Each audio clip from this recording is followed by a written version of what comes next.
Bonjour et bienvenue à la Bible parle de Québec. Alors, si vous le voulez bien, on va ouvrir par un mot de prière. Alors, merci Seigneur pour ce temps qu'on va avoir encore une fois dans ta parole, Seigneur. Puis, Seigneur, le ciel pour nous, c'est un lieu d'espérance, Seigneur. C'est là, Seigneur, que nos bien-aimés et nous-mêmes, peut-être on va aller, Seigneur, si tu ne reviens pas plus tôt, Seigneur. Alors, encourage-nous ce matin par ta parole, Seigneur, sur notre futur héritage, Seigneur. Alors, c'est dans le nom de Jésus qu'on prie. Amen. Alors, je vous invite à tourner avec moi dans Apocalypse 4. C'est comme on retourne en arrière. Le titre du message, c'est L'état céleste des saints. Mais la mort de notre bien-aimé frère Jerry a chamboulé mes plans. Je vais faire un message thématique pour une des rares fois de ma vie sur un thème. Alors, lisons ensemble Apocalypse 4. On viendra les prochains dimanches dans notre chronologie de message. Donc, Apocalypse 4, verset 4.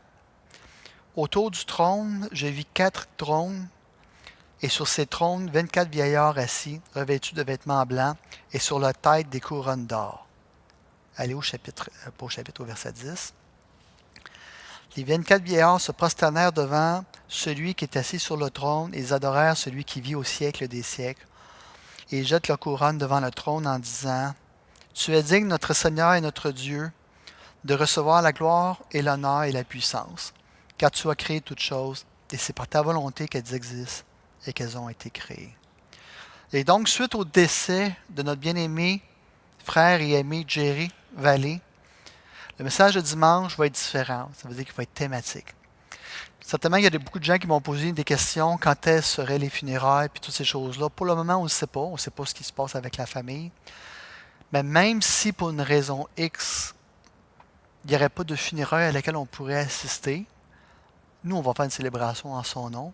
Donc, peut-être d'avance, préparer un texte. Souvent, quand c'est proche de nos cœurs, quand ça vient juste d'arriver, c'est plus réel à notre cœur. C'est plus... en tout cas.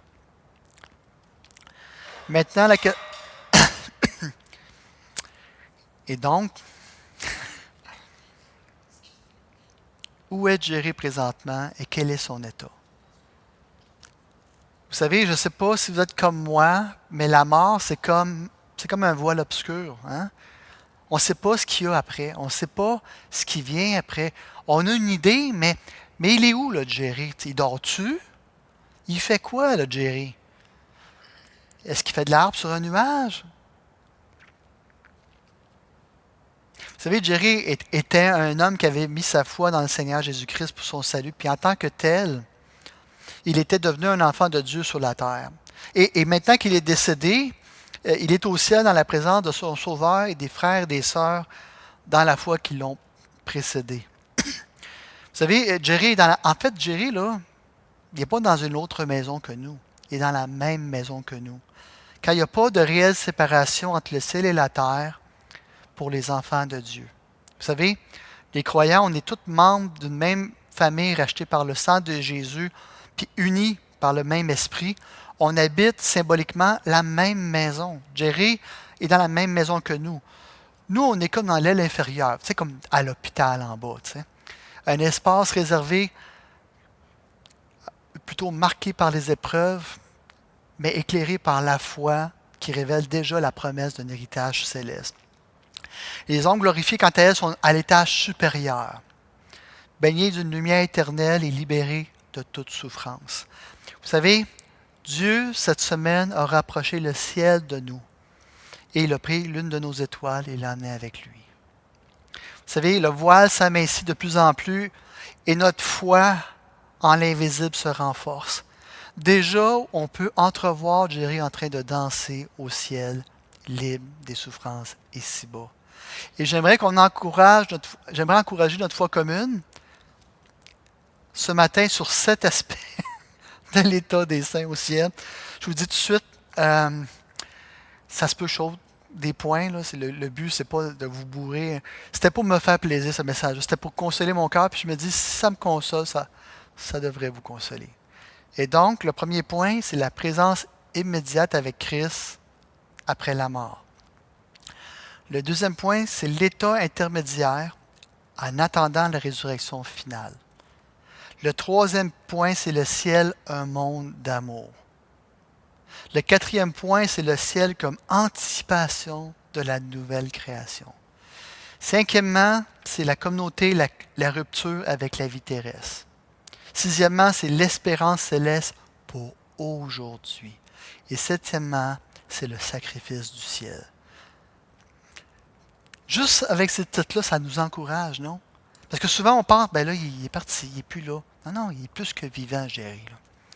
Ce qui nous amène à mon premier point, la présence immédiate avec Christ après la mort. Paul souligne dans 2 Corinthiens 5,8 que d'être absent de ce corps, c'est d'être présent auprès du Seigneur. Et donc, quand on décède, on est immédiatement dans la présence de Christ. La mort physique, ce n'est pas une fin, mais c'est un passage vers une communion plus intime avec Dieu. La mort pour un chrétien, c'est comme d'ouvrir une porte, de se retrouver face à face avec Jésus. Paul dit dans Philippiens 1, 21 et 23, « Pour moi, vivre, c'est Christ, et mourir m'est un gain. J'ai le désir de m'en aller et d'être avec Christ, ce qui est de beaucoup le meilleur. » Pour nous, je pense qu'on ne saisit pas à quel point c'est le meilleur. Ce n'est pas une vague attente, mais c'est une rencontre réelle avec Christ.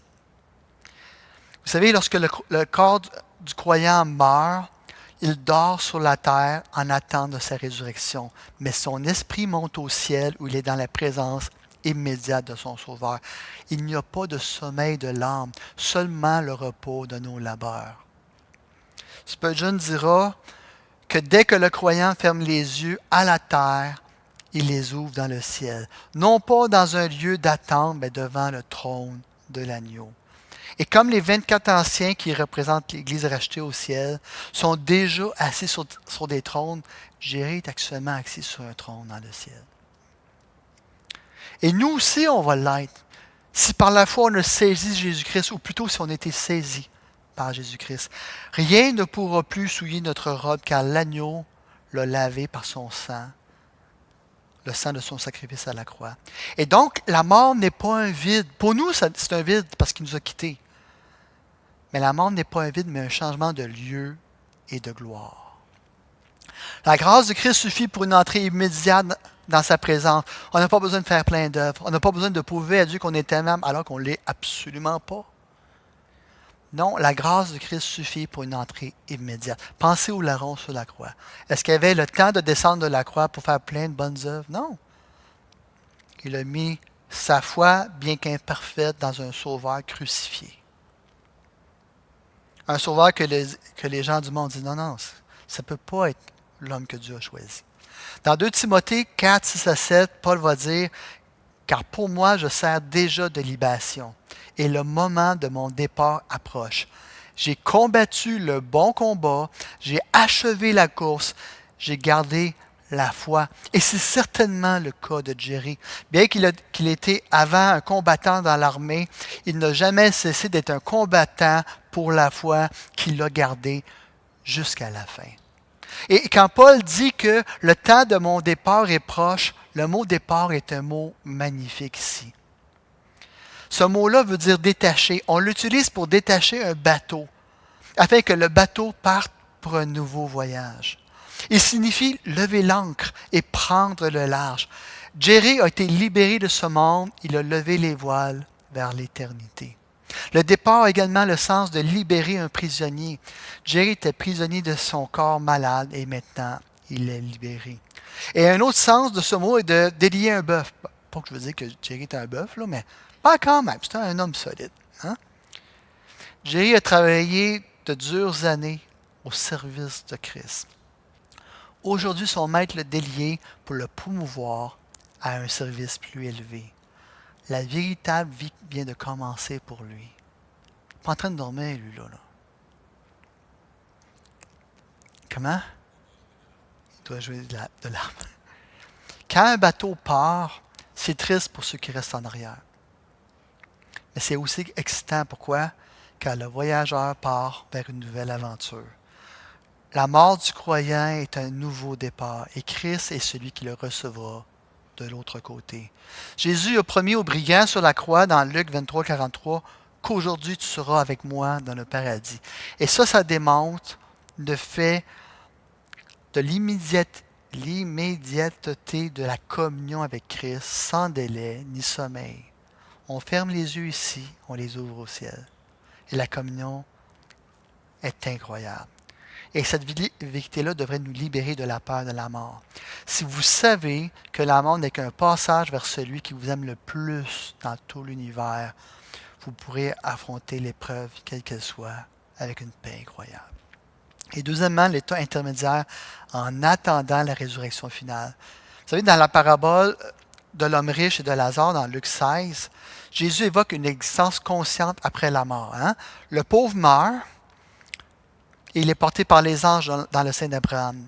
Le riche mourut aussi, il fut enseveli. Et dans le séjour des morts, l'homme riche leva les yeux. C'est intéressant, hein? Il a des yeux pour voir. Et tandis qu'il était en proie au tourment, il vit de loin Abraham et Lazare dans son sein. Il s'écria, Père Abraham, aie pitié de moi et envoie Lazare, pour qu'il trempe le bout de son doigt dans l'eau et me rafraîchisse la langue, car je souffre cruellement dans cette flamme. Lazare et l'homme riche sont tous les deux conscients immédiatement après leur mort.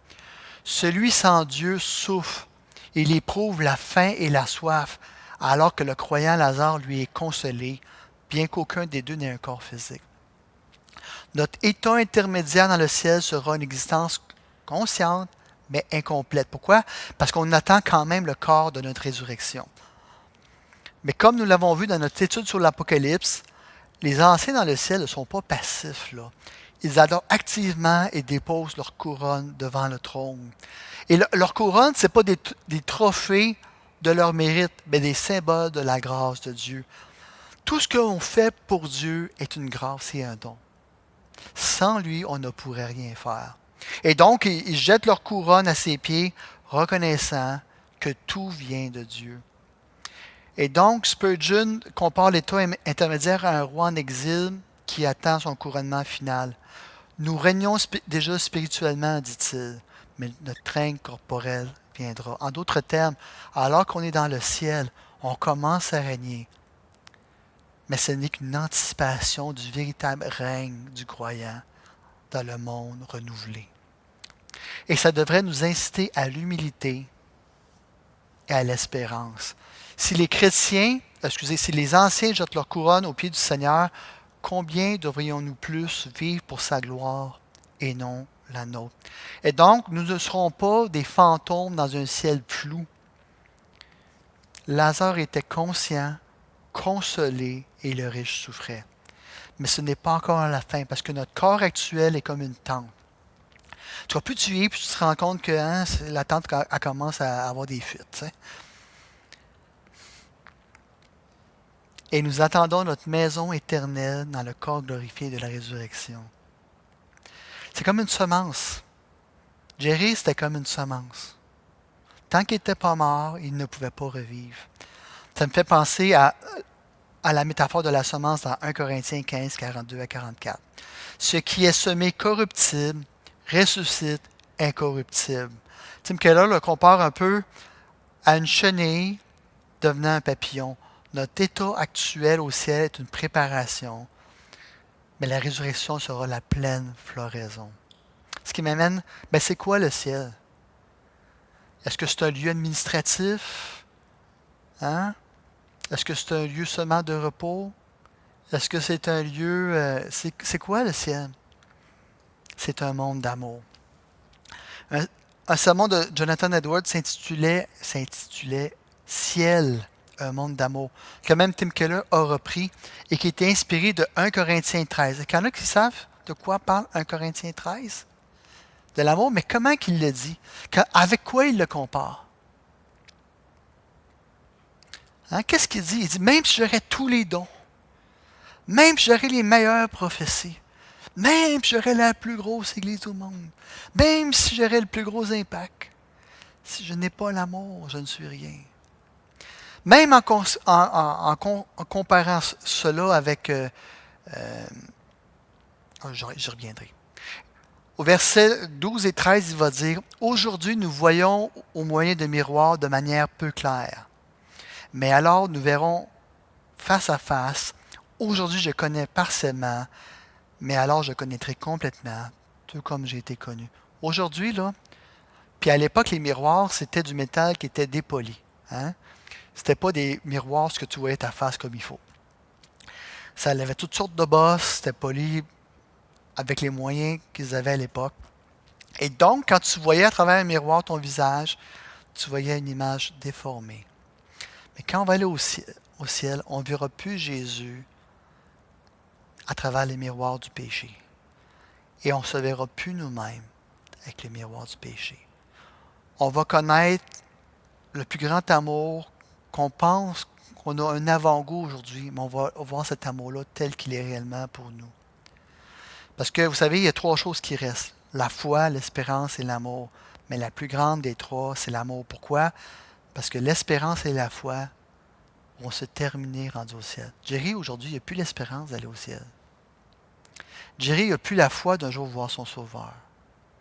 Il a atteint la destination. Mais la chose qui reste au ciel, c'est quoi? C'est l'amour. C'est ça. La meilleure image que je peux vous donner au ciel, là, c'est quand vous allez aller au ciel, on ne vous donnera pas un ticket d'attente. On ne dira pas, ben là, il faut que tu passes au bureau 10, un tête. La première chose qu'il va rencontrer au ciel, c'est des bras d'amour. Parce que le ciel est un lieu d'amour. Paul nous décrit un amour qui est patient, bienveillant et éternel. Le ciel, c'est le lieu où, face à Dieu, nous serons entièrement connus et aimés. En d'autres termes, vous allez être connus parfaitement et vous allez le connaître parfaitement. Il n'y aura plus de zone d'ombre. Il n'y aura plus de péché pour entacher l'image que vous avez de Christ et de vous-même. Ça va être une rencontre face à face avec celui qui nous connaît parfaitement. Je ne sais pas comment vont être nos habiletés, mais je peux vous dire qu'on va se sentir comme Superman ou Superwoman aussi. Pourquoi? Parce que nos habiletés ne seront plus entachées par la faiblesse. Et donc, le ciel est fondamentalement un monde d'amour. Et Paul décrit l'amour du ciel, on pourrait dire de quatre façons. Premièrement, c'est le fondement biblique du ciel. Paul, dans 1 Corinthiens 13, définit l'amour comme la qualité suprême qui transcende tout le reste. L'amour est la réalité qui ne périt jamais et sur laquelle reposent toutes les autres vertus. Ça va être une rencontre face à face. L'idée de voir Dieu face à face exprime quoi d'après vous? L'idée de voir Dieu face à face exprime quoi d'après vous? Une communion intime. Hein? Quand on a été manger chez ta mère hier, du Saint-Hubert, qu'est-ce que ça évoquait, cette réunion-là? Une communion. Quand on va voir Jésus, là, c'est ça qu'on va avoir. Une communion comme on n'a jamais vécu. L'idée de voir Dieu face à face exprime une rencontre intime où on n'est plus dans l'ombre d'un miroir déformé, mais dans la lumière d'une connaissance parfaite et réciproque. Ça va être l'amour éternel. Dans le ciel, l'amour est la substance même de notre existence. Donc, essayez pas de l'imaginer. C'est pas imaginable parce qu'on est déformé par le péché. Dans sa prière, dans Jean 17, Jésus va prier le Père afin que nous soyons un, comme ils sont un. Mais de quelle manière le Père est un avec le Fils? Dans une relation éternelle d'amour. Pas juste ça, ben là, les gars, c'est le temps qu'on soit un. Hein? On va tous chanter ensemble une chanson pour on va tous être un. Non. C'est une relation éternelle d'amour. C'est de cette façon-là qu'on va devenir un. L'amour entre le Père et le Fils montre que Dieu se révèle dans une relation d'amour mutuel. Et en y participant, on est intégré dans ce cercle intime et éternel où l'amour est la mesure de toute chose. Comprenez-vous qu'on ne sait pas c'est quoi? On y goûte peut-être un peu quand on se réunit ensemble comme une communion fraternelle. Mais là-bas, ça va être une communion réelle et éternelle. Ce qui nous amène à la perfection ultime. Vous êtes destinés à devenir parfait. Mais ça veut dire quoi, ça, devenir parfait? L'état céleste est le lieu vers lequel nos âmes aspirent. C'est un petit peu comme une baleine échouée sur la plage qui est en train de mourir, mais que si tu remets dans l'eau, elle retrouve toute sa liberté de vivre. C'est dans le ciel qu'on va découvrir toute la liberté qu'on n'avait pas ici, qu'on va être réellement ce que nous avons été à être toute notre vie. Nous connaissons en partie sur cette terre, mais quand ce qui sera parfait sera venu, ce qui est partiel disparaîtra. Au ciel, il n'y a plus d'imperfection.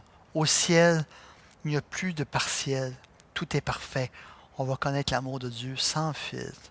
Et donc, notre entrée au ciel représente notre perfection ultime, l'accomplissement de notre destinée à un état où nous serons pleinement ce que nous avons,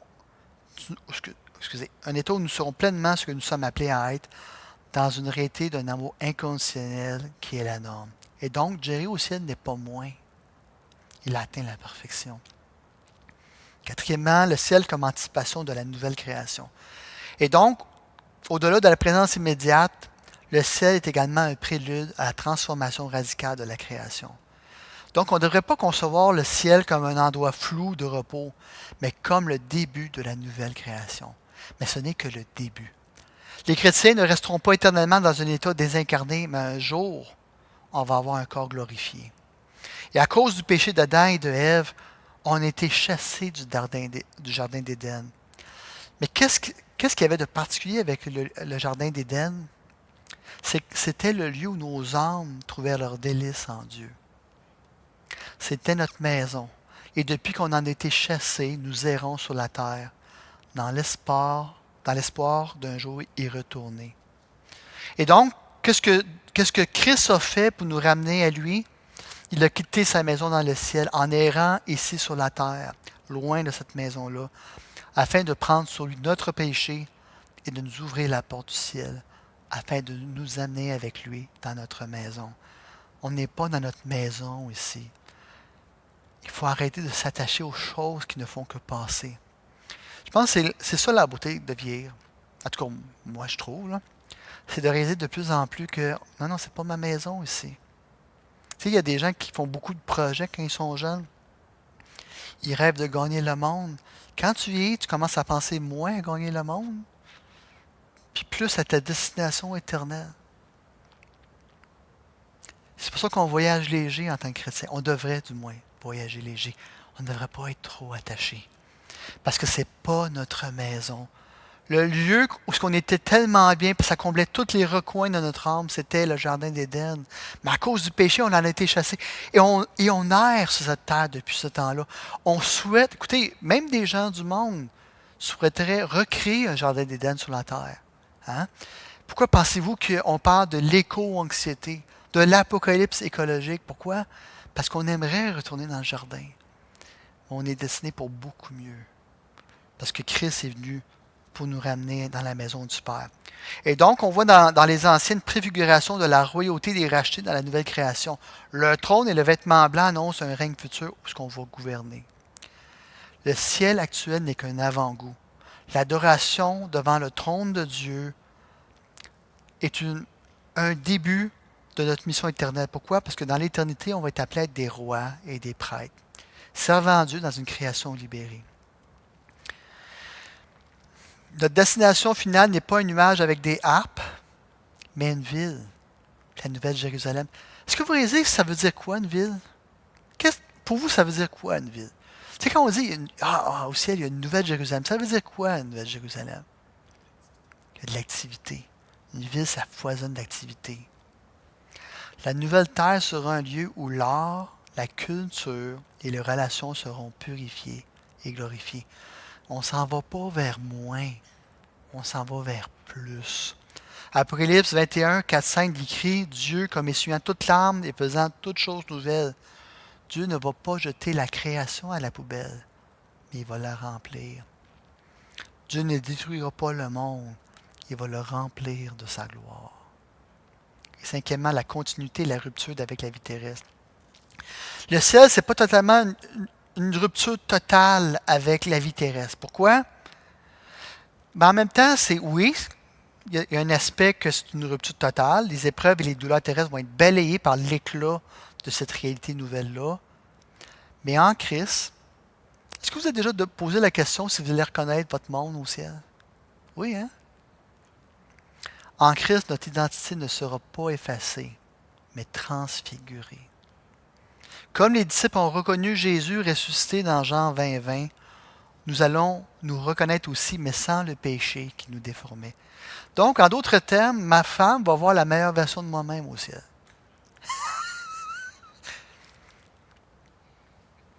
Vous savez, j'avais cette drôle d'idée-là. Je me disais, mettons que Jerry arrive au ciel, puis il y a une conversation entre lui et Moïse, mettons. Puis Moïse va arriver à une nouvelle âme au ciel, puis dit, mon cher frère, de quelle église arrivez-vous? Puis Jerry a dit, la Bible parle Québec. Jamais entendu parler de ça. Ah oui, mais peut-être, je connais une certaine Estelle Morin qui vous a précédé. Notre identité et nos relations seront à la fois transfigurées et reconnues dans l'éternité. Comme les vêtements blancs des anciens symbolisent la purification par le sang de l'agneau, ainsi notre identité, nos œuvres et nos relations seront transformées et élevées à la condition de ce qui est éternel. Les anciens portent des couronnes qui symbolisent les récompenses de leur œuvre terrestre, mais qui seront déposées devant Christ. En d'autres termes, les œuvres que vous faites aujourd'hui ne seront glorifiées qu'à une seule condition, si elles ont été faites dans la foi. Si vous avez fait ces œuvres-là pour votre propre gloire, vous ne recevrez pas de récompense. Mais si elles ont été faites dans la foi, vous recevrez une récompense. Et ça devrait changer, soyons honnêtes, ça devrait changer nos choix et nos priorités ici sur Terre. Vous savez, tout le reste sera consumé, mais ce qui a été fait pour Christ va demeurer. Et même les choses que vous avez perdues pour lui. Vos larmes. Il n'y a pas une larme de perdu avec Dieu. Vos combats. Vos actes de foi seront transformés en des joyaux pour votre couronne. La vie du croyant se compare à un navigateur dont les épreuves sont les étoiles le guidant vers le port céleste. Vos épreuves ne sont pas là pour vous détruire. Elles sont là pour vous préparer pour le ciel. Les œuvres faites pour Dieu auront une résonance éternelle, mais purifiée du péché.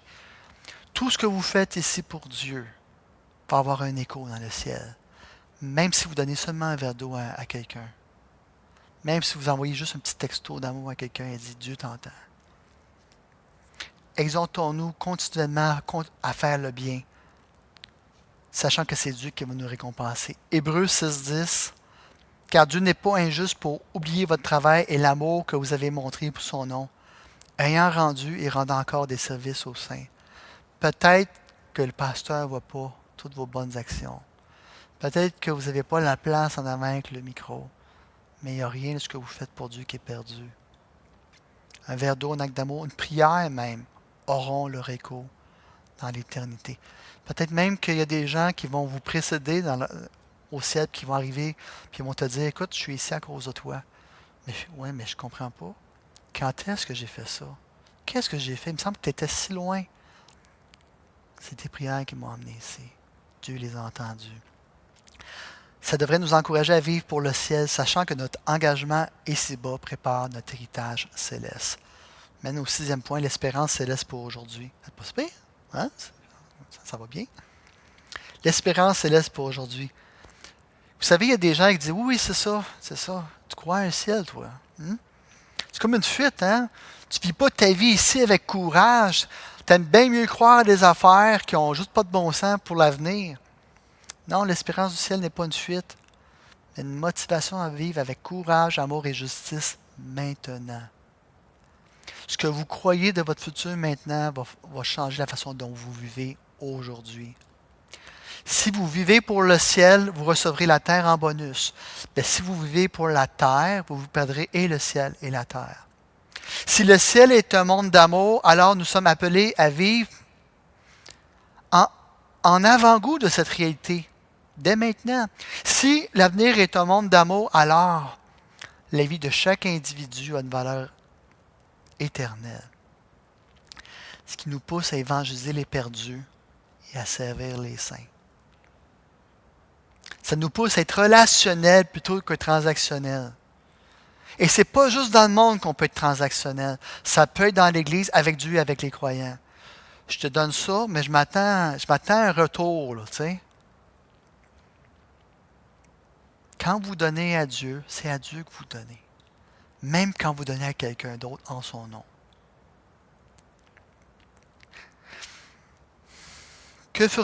quel choix feriez-vous et quelle priorité changeriez-vous pour vous rendre plus disponible pour le royaume de Dieu? Si c'est vrai là, que Jésus peut revenir demain ou même ce soir, parce que même s'il ne revient pas physiquement, vous, il peut vous faire partir. Comme notre frère Jerry. À un instant. Quelqu'un cogne à la porte, mais c'est pas la papa Troulangue qui cogne, c'est Jésus.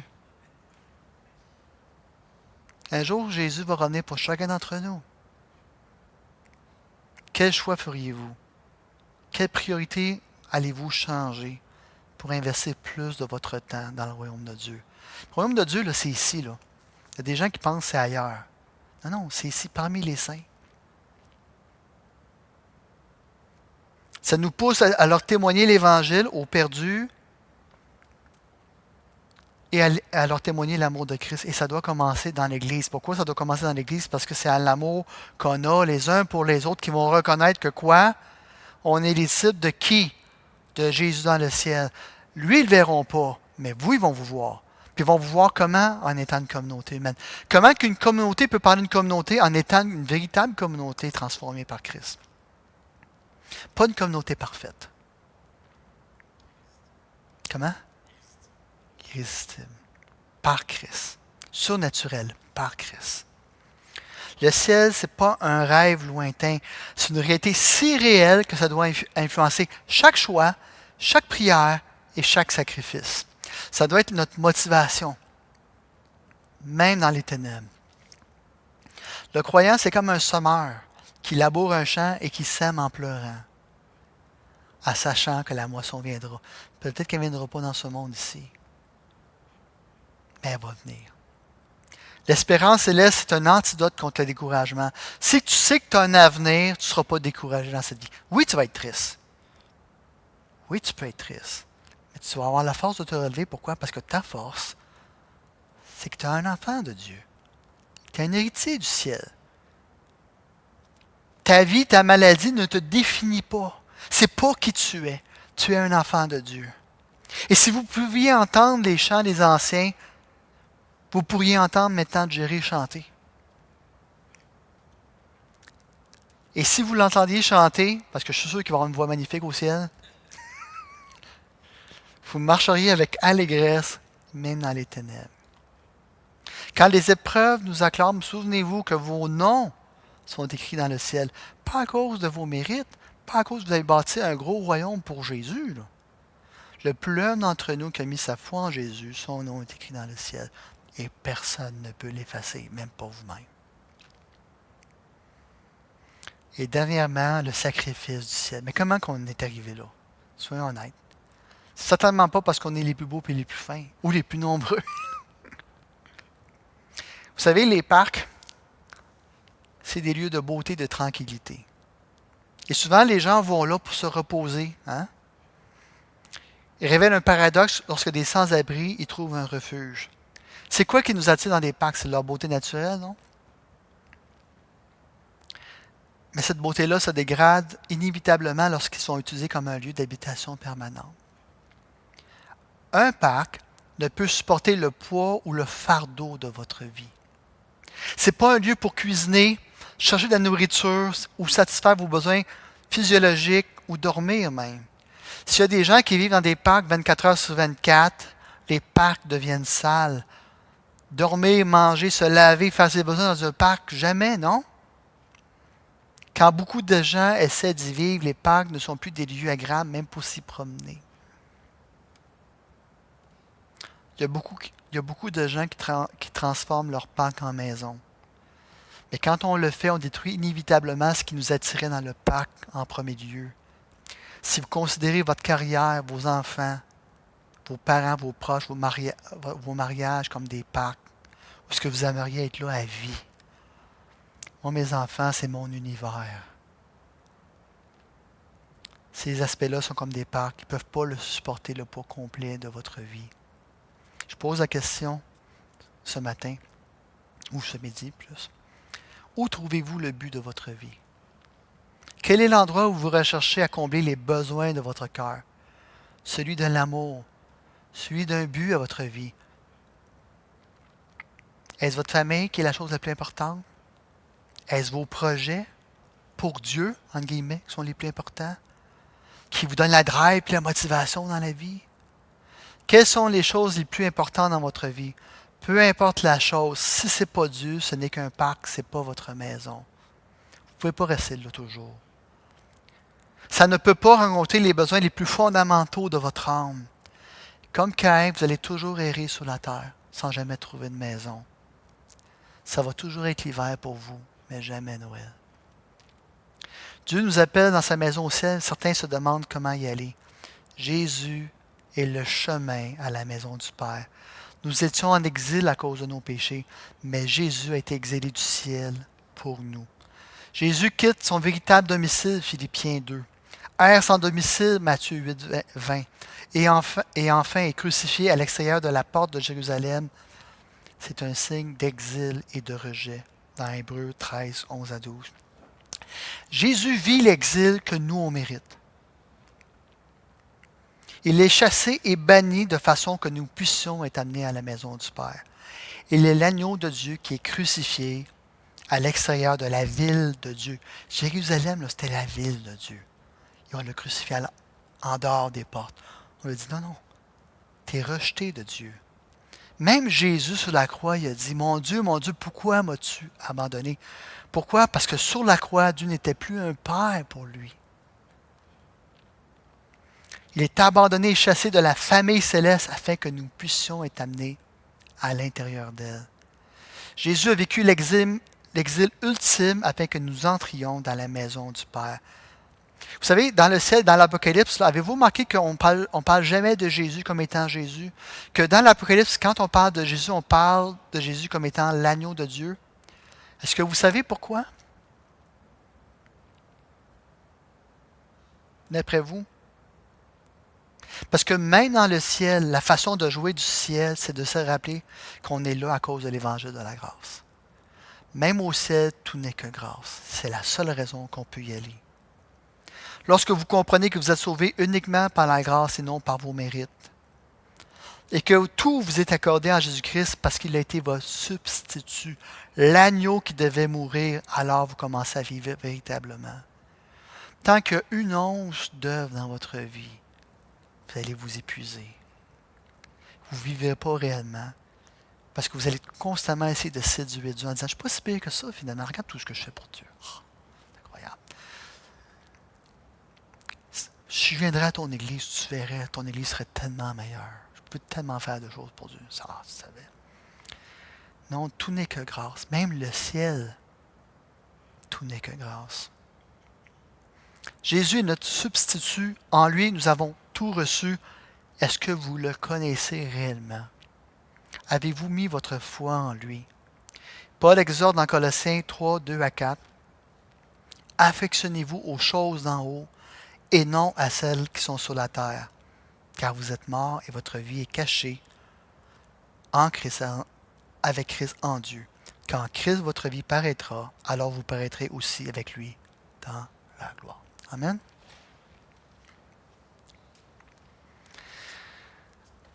Alors, Père éternel, Seigneur, je te remercie pour la vie de Jerry, Seigneur. Je te remercie pour la vie de ceux, Seigneur, qui, malgré leur souffrance, malgré leur combat, malgré leurs larmes, Seigneur, se sont attachés à toi, Seigneur. Je te remercie pour sa vie parce que je me souviens tellement souvent qu'il m'a dit que Dieu lui avait parlé à travers un message, même quand le message n'était pas bon, ou plutôt moyen. Puis, Seigneur, je réalise, Seigneur, que la raison que le message lui parlait, ce n'était pas à cause de la qualité du prédicateur, c'est parce que c'est toi qui lui parlais directement, Seigneur. Seigneur, je te prie qu'on puisse être attaché comme lui à toi. Parce qu'à chaque fois, Seigneur, qu'il entendait parler de toi, peu importe de la façon qu'il entendait, pour lui, c'était un délice. Seigneur, on aimerait faire de toi nos délices, Seigneur. On aimerait être comme Jerry, Seigneur, des gens qui gardent la foi, Seigneur, jusqu'à la fin. Seigneur, que sa vie soit un exemple pour nous. Puis, Seigneur, merci de l'avoir pris avec toi. On sait qu'il est vraiment mieux avec lui. Console nos cœurs, Seigneur. Nos cœurs, Seigneur, sont dans la tristesse, mais en même temps, on est heureux pour lui, Seigneur.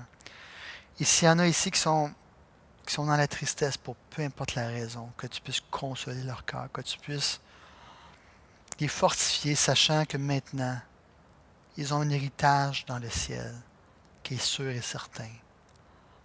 Et on ne doit pas voir les épreuves de la vie comme étant une fin en soi, mais comme une préparation pour le ciel, Seigneur.